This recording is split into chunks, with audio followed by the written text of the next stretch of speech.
Businesses across the state are locked into a new normal, and any true economic revival could be years away.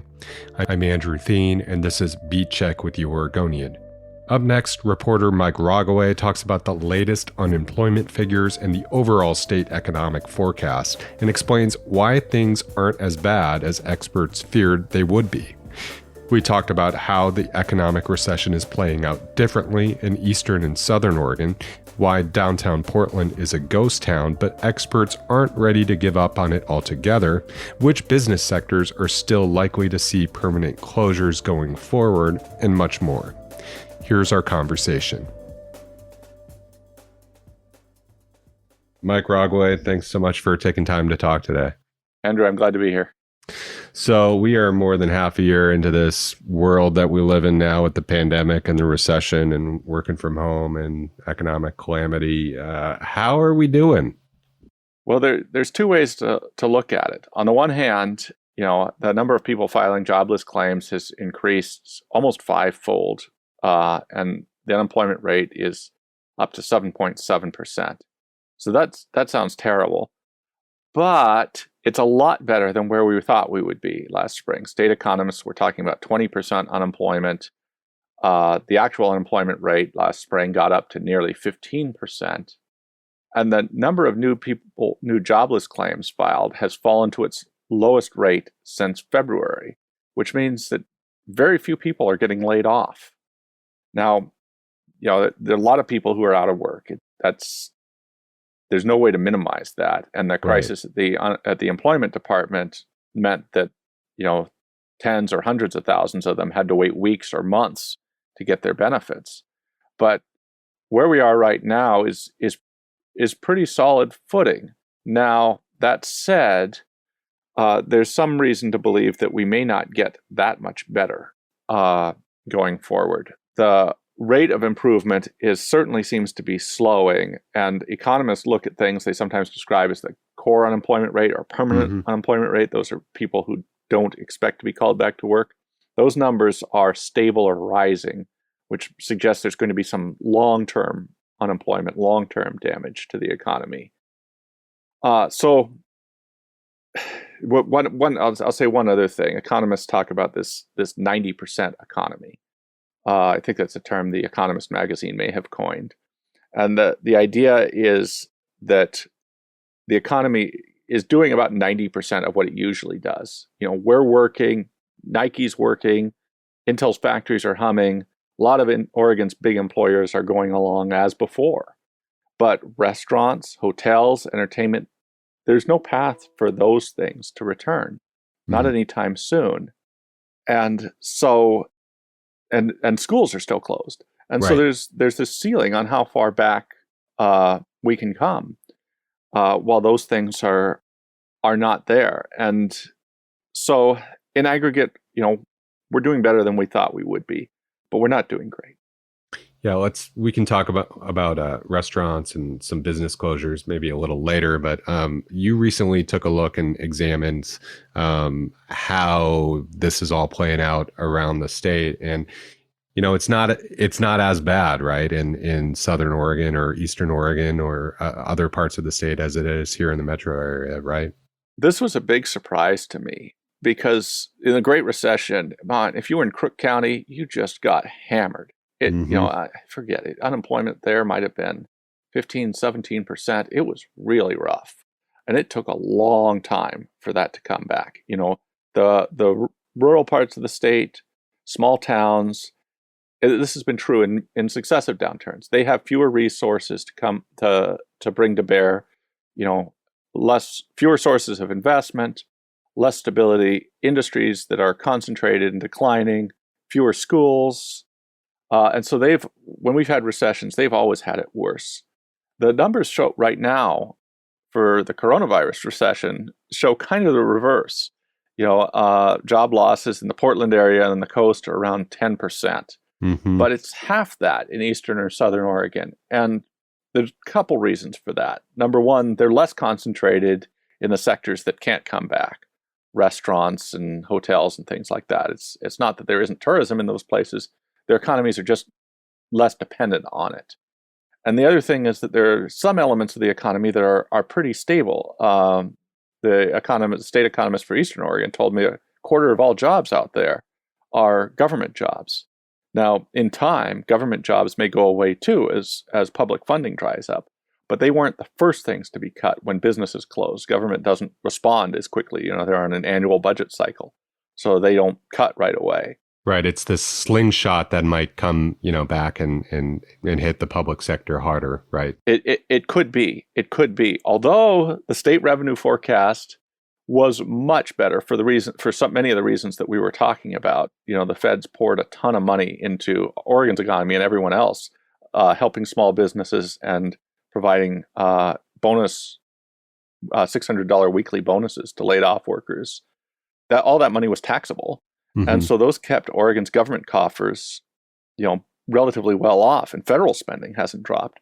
So those government jobs, may survive for a period of time. If this can be a short recession, then those outlying areas in the state may not feel it as badly as some of the urban and coastal areas. But as you know, it could play out differently. It all depends on how long this goes and how deep it goes. Yeah, this is just a moment in time, but that was an interesting snapshot that you highlighted recently in your coverage. So I guess if we stay closer to home here in the Portland area, downtown I think has just been fundamentally changed at the moment. And our colleague Jamie Goldberg highlighted some recent trends down there, including business closures, but also subleases, right? Without having Jamie here, can you talk a little bit about what the scene is downtown and what businesses are doing to adjust? Yeah, Jamie's been writing about this for a while. And Andrew, I don't know how often you're downtown. I'm down there pretty often. Jamie found that only 5 to 10% of offices downtown are occupied right now. It's astounding. Yeah, isn't it? It's sort of a ghost town. And as a result, you have many, many employers seeking to lease out their office space. The share of offices available for sublease jumped 36% in the spring quarter, according to Jamie's findings. And so everybody wants out. If somebody will take over their lease, they would be thrilled. That said, office vacancy rates, in the sense that the offices aren't under lease, only increased a little bit. That's because nobody can get out of their lease. And right, because everyone's trapped. Right. And if you do want space, you'll sublease rather than move into something brand new or something that was vacant. You can probably get a pretty good deal right now. So that's what's going on now. Because downtown is vacant, there's other things are moving in.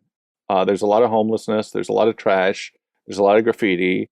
We had protests. The protests have been less frequent and less often downtown over the last month or month and a half. But downtown certainly has a rep right now. And there's an open question right now. Has this done permanent damage to downtown's image? Has it done permanent damage to Portland's image, or will it spring back? The folks Jamie talked to thought, hey, we're looking at a 2-year recovery period, but the recovery will happen. I think Portland's downtown has a couple things going for it. One, it's centrally located. You've got Vancouver to the north, you got, Wilsonville, Tualatin, Tigard to the south, you got Gresham to the east. It's right in the middle of everything. And it's beautiful. It's right on the river. So I think there's reasons to believe downtown will recover whatever bad publicity or problems that it's had right now, but it may be a while. In the meantime, you've got businesses, both large and medium-sized and small, trying to save a buck if they can by subleasing their space. If they could find somebody to lease it, they would, and I think you could get an excellent deal if you wanted downtown office space right now. But nobody does, because nobody wants to be in an office right now. So it's they're putting out that dating profile and no one's responding. That's exactly right. There is evidence that some areas some markets are doing better, like Cruiseway and Lake Oswego. Things seem to be stronger there. There is some evidence that people are looking at the suburbs. The standard has temporarily, at least, moved the small number of people who are in the office out to Hillsborough, and they've suggested if the city doesn't clean up its act, they may move out there. They may move more people out there permanently. Portland, for all this, Jamie's findings suggested that we're not that different from, say, Denver. Our subleasing rates are just about the same as Denver, which nobody says, oh, Denver protests and all this. It's just, but they've got pandemic just like we do. Yeah. Seattle, interestingly, their subleasing rates were somewhat lower than ours. We're at 36%. We jumped 36%. They jumped 22%. My own hunch is that reflects a few anchor tenants in downtown, like Amazon, which isn't going to sublease its corporate headquarters. Yeah, when you've got tens of thousands of employees in those offices up in South Lake Union, they're not going anywhere. No. Well, let's maybe switch gears a little bit. We mentioned business closures. I know this isn't, it's hard to keep track of all this stuff. But recently, we've had staying downtown or Old Town, CC Slaughters, an iconic gay club that closed down permanently. Performance venues and nightclubs are really hurting nationally right now for obvious reasons. And then we've had some high profile closures, Vitaly Paley and several of his restaurants.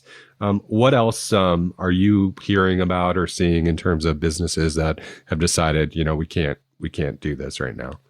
Well, that's you've described it. I mean, I think for a while businesses were being kind of propped up by the CARES Act, by the Paycheck Protection Program, right, that Congress approved back in March, and that money's gone. Those businesses have spent it. And so the things that kept them afloat up until now, that's fallen out from under this. Jamie wrote an article about this just a couple of weeks ago. And the businesses in the categories you're describing, entertainment, restaurants, nightclubs, bars, they're trying to make that calculation right now. How long can they last? Many have limped along through the summer with outdoor dining and things like that. A few have indoor service. That's not going to be as viable. You and I know Portland pretty well. It's going to get wet here in a hurry. Yeah. And it'll be cold and damp, and people won't want to be outside having a nice dinner. People might still go outside and sit under an umbrella and have a beer. It is Portland. People are pretty hearty. But I think we're going to have a lot less of that. So that's a big risk for all these institutions. I wrote last week about one of Portland's best-known retailers, Powell's, which has partially reopened its downtown store. They've opened their Beaverton store, but they have not reopened their Hawthorne store.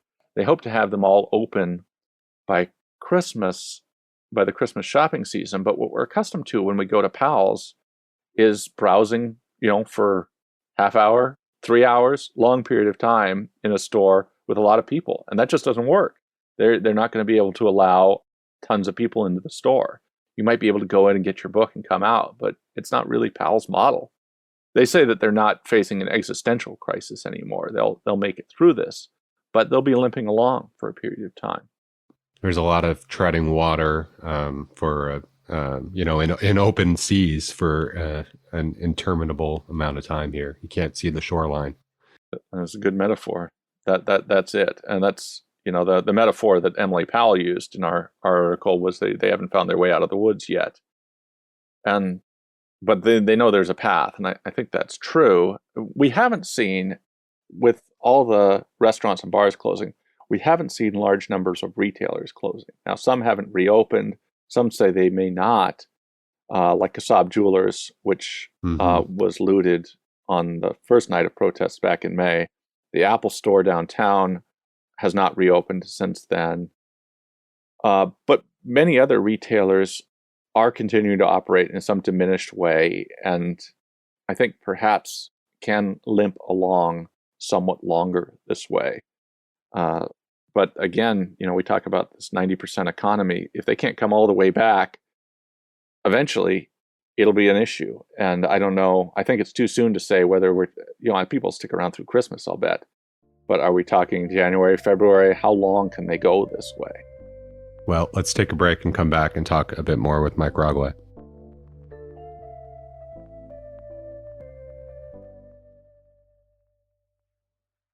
Mike, I know you don't have a crystal ball, and we're talking in a news climate where things change seemingly every day, if not every hour. But how much has the lack of an additional federal stimulus affected business operations and kind of the long-term viability here in Oregon for both workers and for businesses? For the business owners in certain sectors, you're seeing it from the airlines, which none of them are based here, but Alaska Airlines has a large number of people in the Portland area, particularly on the Clark County side of the river, and hotels, restaurants. Not having that support is a real concern. I get a plea in my inbox almost every day from someone in the hotel industry saying, "We really need this support. Something needs to happen." And it doesn't appear imminent right now. So those industries are without any financial support. It's really they're really in a difficult circumstance.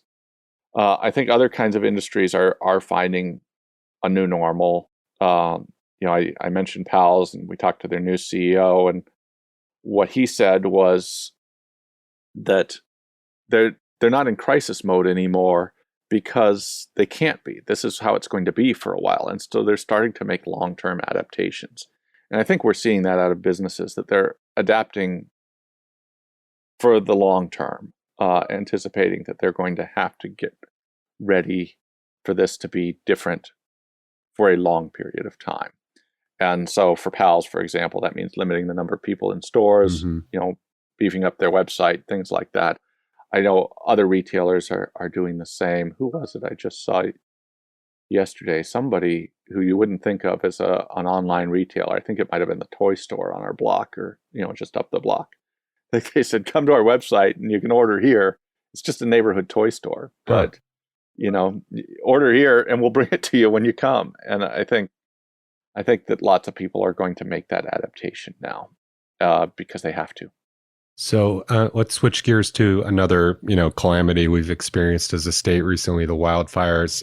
What's the economic fallout been? I know we're still unpacking and literally, removing all the debris and the physical signs of this devastating event. But what does that mean economically for the state?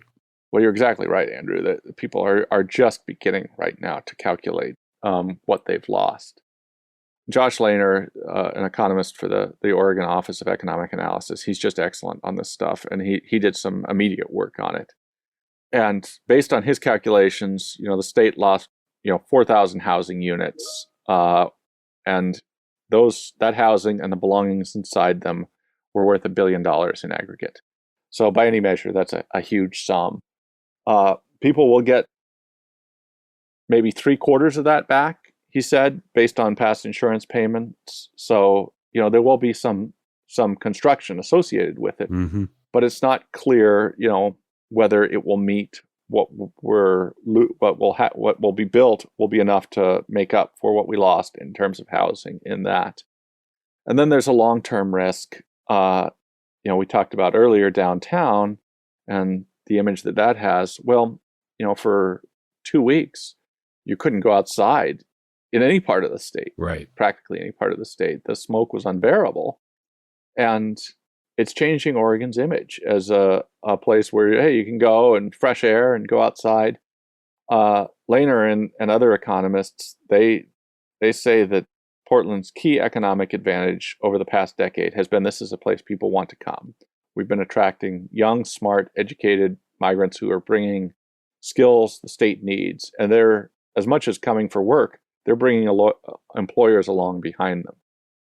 But if people don't want to come here anymore, that rug goes out from under us, and it could be a real drag on our economy.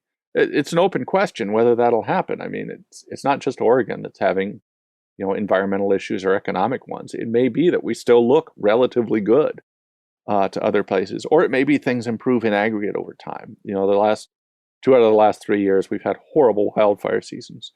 But perhaps that isn't the new normal. Perhaps those were aberrations. We'll just have to wait and see. That livability argument is difficult to calculate, right? Economically, it's kind of a feel more than anything else. Yeah, it's definitely part of Oregon's brand. It's hard to put a dollar figure to it, but we can see those benefits from it, unambiguously in the demographics of the people who have been moving to Oregon and the wealth that they've brought into the state. So, yeah, if our brand is damaged, it's bad. What else are you and your team tracking in terms of business and economic issues right now? Well, both Jamie Goldberg and our colleague Jeff Manning are looking hard at workplace rules. Workplace outbreaks appear to be a major factor in continued high coronavirus levels in Oregon. We've had one employer on the coast, Pacific Seafood, has had a number of issues. And, the labor activists are wanting to push for more protections. Our OSHA, our workplace safety agency in the state, was not set up to deal with the pandemic. And they have not implemented a lot of new mandates around it. There's guidelines, there's rules, but there haven't been big penalties for companies that haven't been complying. Mm-hmm. And particularly in small towns in eastern Oregon and on the coast, from Hermiston to Newport, there have been succession of issues where outbreaks associated with the workplace have had a major impact in an entire community, and perhaps spreading out across the state. So both Jamie and Jeff are looking at that. Jeff's just written about Nike layoffs that they announced last summer. Those are starting to take place now. Those are not related to the pandemic. Those are related to a corporate restructuring. Mm-hmm. Nike has a new CEO, John Donahoe, who is focused on digital sales. Early indications are that's a very fruitful area for Nike, whose stock is at an all-time high and who did surprisingly well last quarter. But as they restructure, there are going to be cuts, and at least, they said more than 500 in Oregon, and we're starting to see those now. So we're keeping an eye on that. Before I let you go, Mike, can you talk a little bit about a new feature that we're providing to subscribers called Subtext, and kind of how people can interact with you and other business reporters? Yeah, this is a subscription service. Receive text alerts from us. We'll probably send a couple a day, and we're going to give people a heads up on what we're seeing in the news. Things like what we're talking about today. We're talking about store closures, business openings, economic indicators, the tech industry, things that are driving the state's economy or derailing it. Everything from a prominent business opening or closing to unemployment rates, Mm-hmm. big shifts in the state's economic trajectory. Those are the sorts of things we'll be looking at, and it's a interactive service. You can send us responses. We'll get back to you. It's not a group text. You won't get on a blast. You'll probably just get a couple messages a day. But if you write to us, we'll write back. We'll be engaged, and so it's just another way to communicate with our readers. Well, that's a pretty cool feature, and we'll share a link to that in the episode notes. Thanks, as always, for your analysis and insight on this stuff and for taking time to talk about it. Yeah, glad to do it, Andrew. It's great talking to you. Thanks for listening to Beat Check with the Oregonian. If you're interested in subscribing to our business news text service, I shared a link in the episode notes. If you like this show, please give us a rating and review in Apple Podcasts, or tell a friend. Help spread the word. Until next time.